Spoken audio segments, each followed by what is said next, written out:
So let's talk a little bit about naps. And no, I don't mean that kind of nap, not N-A-P, K-N-A-P. So stage combat naps, this kind of thing.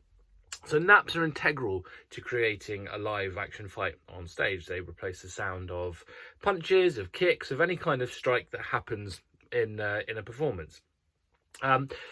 What often happens when we're trying to create a nap is that in the sort of moment when everything's kind of really firing and the fight is running quite quickly, is we miss that nap.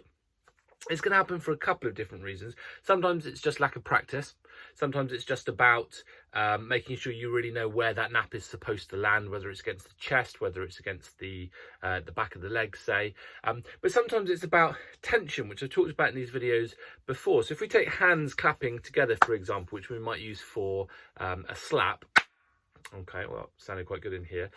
When our hands are tense, which often happens when we're concentrating, when we're fighting, when we're putting a lot of effort into what we're doing, what can happen is it makes our hands quite rigid.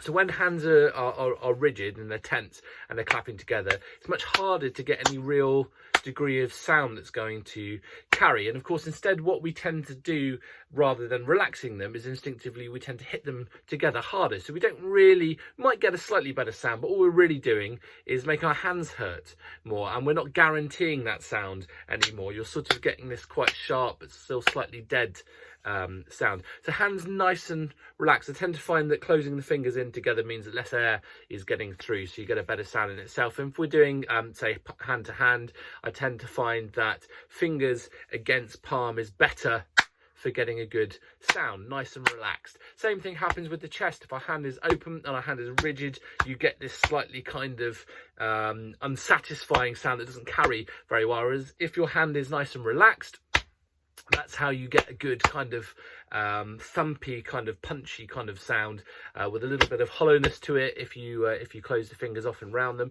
a little bit more. But relaxed is the key thing. For relaxed, you get a much better sound in terms of contact. The hand kind of molds to whatever it is that it's hitting, which gives you a better sound. It's going to hurt a lot less, which is super important if you're going to do this fight over and over and over again. You don't want to just be cracking yourself in the chest all the time, or in the hands, or any kind of part of your body. And it will help you also cover the nap better. If, again, say we're talking about chest, if I slam my hand down hard onto my chest, it kind of roots it in position. Whereas if I keep it nice and light, nice and relaxed, it's much easier to slide that nap across and kind of turn it into a kind of guard fist or whatever it is that I'm doing with it. Same thing for this slapping my hands together. If I'm getting slapped, if I root them together, if it's a really hard kind of firm action, it's much easier to get no sound or get the wrong kind of sound, but it's much easier to kind of leave them clamped together. So instead of getting a nice clean reaction to something, your hands kind of flying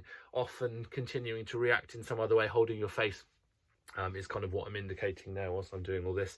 But the key thing is that relaxation, as I say, will help you to kind of dispense with the framework of the nap itself and allow you to move on to whatever it is your hands are supposed to be doing next, hence kind of covering that for your audience. So relaxed hands for a nap mean you're going to get a better sound, more consistent sound, means you're going to protect yourself. You're not going to be hurting yourself when you're making a nap, particularly important if you're doing a shared nap where you're creating it with somebody else. You don't want to be smacking your partner every time you do it, but it also helps you to kind of clear and kind of cover the nap itself.